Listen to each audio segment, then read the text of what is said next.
I hope कि आप सभी अच्छे होंगे और आपने अपनी लास्ट टॉपिक को रिवाइज कर लिया होगा। लास्ट क्लास में हमने चैप्टर 7 की स्टार्टिंग की थी, इंट्रोडक्शन पढ़ा था। उसमें हमने देखा था वेदर क्या होता है, ठीक है, और मैंने आपको ये सारी चीजों के बारे में बताया था, उसकी कैरेक्टरिस्टिक्स के बारे में बताया था। तो आज हम अपने नेक्स्ट टॉपिक को स्टार्ट करते हैं। ये सबसे पहले दो क्वेश्चंस हैं, ठीक है, आपके जो टॉपिक्स है वो क्वेश्चंस की फॉर्म में, ये दो क्वेश्चंस आपके टॉपिक की फॉर्म में। उसके बाद हम बात करेंगे क्लाइमेट की। तो फर्स्ट हम स्टार्ट करते हैं, how do changes occur in weather. अब वेदर में क्या क्या चेंजेस होते हैं, ठीक है, किस तरीके से होते हैं, तो उसके बारे में पढ़ते हैं। Any change in weather of a place on the earth is because of the sun which radiates large amounts of heat and light energy on the earth. अब कोई भी वेदर के अंदर जो चेंज होता है उसका सबसे मेन रीजन क्या होता है, बिकॉज ऑफ द सन। हमारे सन की वजह से हमारे वेदर में कोई भी चेंज होता है उसके लिए कौन रिस्पॉन्सिबल होता है, हमारा sun. Next, which radiates large amount of heat and light energy on the earth, जो क्या करता है हमारी अर्थ पे लाइट, ठीक है, हीट एनर्जी हमारे को क्या करता है, रेडिएट करता है अर्थ पे। The formation of winds, the phenomenon of rainfall and the changes in season all occur because of sun.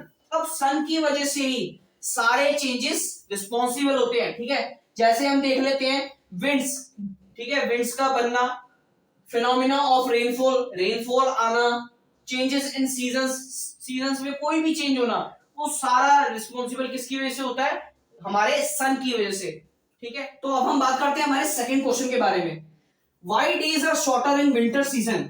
अब सर्दियों में हमारे जो दिन होते हैं वो छोटे क्यों हो जाते हैं। हम सभी ने देखा होगा कि गर्मियों में जो हमारे दिन होते हैं वो क्या होते हैं, बड़े होते हैं। 5:30-6 बजे अगर हम देखेंगे तो हमारे दिन क्या होते हैं, दिन निकला हुआ होता है। अगर हम विंटर की बात करते हैं तो हमारे दिन क्या होते हैं, छोटे हो जाते हैं। हम 5:30-6 बजे अगर विंटर में देखेंगे तो हमारे को क्या दिखेगी, रात दिखेगी। उसका मेन रीजन क्या है उसको पढ़ते हैं हम। We know that the earth spins on axis around the sun. हम सभी को पता है कि जो हमारी अर्थ है वो सन के चारों तरफ क्या करती है, चक्कर लगाती है। अब ये हमारा सन है, इसके चारों तरफ क्या है, हमारी अर्थ क्या है, चक्कर लगाती है। नेक्स्ट पॉइंट की बात करते हैं, hence the amount of sunlight a place receives varies throughout the year as its position with respect to the sun changes because of the rotation of the earth। अब क्या होता है कि जो हमारी सनलाइट है वो क्या है, जब जो सन है वो रोटेट कर रहा है, ठीक है, जो हमारी अर्थ है वो उसके चारों तरफ रोटेट कर रही है, तो उसकी पोजीशन क्या है, चेंज हो रही है। अगर सपोज ऐसे रोटेट कर रही है तो वो थोड़ी सी दूर चली गई तो क्या है, सन की रोशनी उसके पास कम आ रही है। अगर वो उसके पास आ गई तो सन की रोशनी उसके पास ज्यादा आ रही है, ठीक है। इसका कुछ लॉजिक है, नेक्स्ट पॉइंट में मैं आपको बताता हूं। नेक्स्ट पॉइंट की बात करते हैं, this also leads to change in seasons of a place. अब इसी की वजह से हमारे सीजंस में भी क्या आता है, चेंज आता है। अब मैं आपको समझाता हूं क्लियरली। ये है हमारा सन, ठीक है, इसके चारों तरफ क्या है, हमारी अर्थ रोटेट, चक्कर काट रही है। अब क्या होता है, जब चक्कर काट रही है तो वो थोड़ी सी अगर दूर जा रही है तो क्या है, सनलाइट क्या हो गई, उससे कम हो गई, सनलाइट क्या हो गई, उससे कम हो गई, उसके पास कम सनलाइट आएगी। तो जब कम सनलाइट आएगी तो क्या होगा, सर्दी होगी। क्या होगा, सर्दी होगी। अगर हमारी अर्थ पास आ गई सन के तो क्या होगी, ज्यादा देर तक उसके पास सनलाइट आएगी। जब ज्यादा देर तक आएगी तो मतलब क्या है, वहां पे गर्मी रहेगी और जो दिन है वो क्या है, बड़े रहेंगे। सपोज कि जब हमारी अर्थ क्या है, दूर चली गई थी तो उसमें क्या है, हमारे दिन छोटे हो जाएंगे। तो ये कुछ लॉजिक है, आई होप आपको समझ आ गया होगा।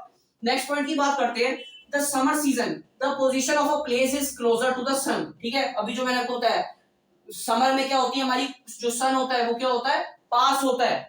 Hence it is receive sunlight for long hours, ज्यादा समय तक हमारे को सनलाइट रिसीव होती है। while in winter season the position of a place is farther to the sun and hence it receives sunlight for shorter hours, ठीक है। इसी की अपोजिट अगर हम बात करें तो विंटर में क्या होता है, सन की लाइट ज्यादा देर तक नहीं रहती, जिसकी वजह से हमारे जो दिन होते हैं वो छोटे हो जाते हैं। तो ये थे हमारे दो टॉपिक्स। नेक्स्ट टॉपिक के बारे में बात करते हैं, क्लाइमेट। अब जो हमारा सबसे मेन पॉइंट आता है, जो एग्जाम में पूछा जाता है और बहुत सारे बच्चे इसमें कंफ्यूज होते हैं, जो कि है क्लाइमेट और वेदर में डिफरेंस, ठीक है। एक बार क्लाइमेट को पढ़ते हैं फिर मैं आपको समझाता हूं। The climate of a place can be defined as the prevailing weather condition of the place for a long period of time, example 25 years. अब बात करते हैं जो हमारा वेदर है और क्लाइमेट क्या होता है। वेदर हमने देखा कि वो क्या होता है, हमारे को करंट आज की सिचुएशन के बारे में बताता है। आज हमारे को कितनी गर्मी है, कितनी सर्दी है, आज रेनफॉल आएगी या फिर नहीं आएगी, कितनी ह्यूमिडिटी है, इन सब सारी चीजों के बारे में कौन बताता है हमारे को? वेदर। अब बात करते हैं क्लाइमेट की। क्लाइमेट क्या होता है?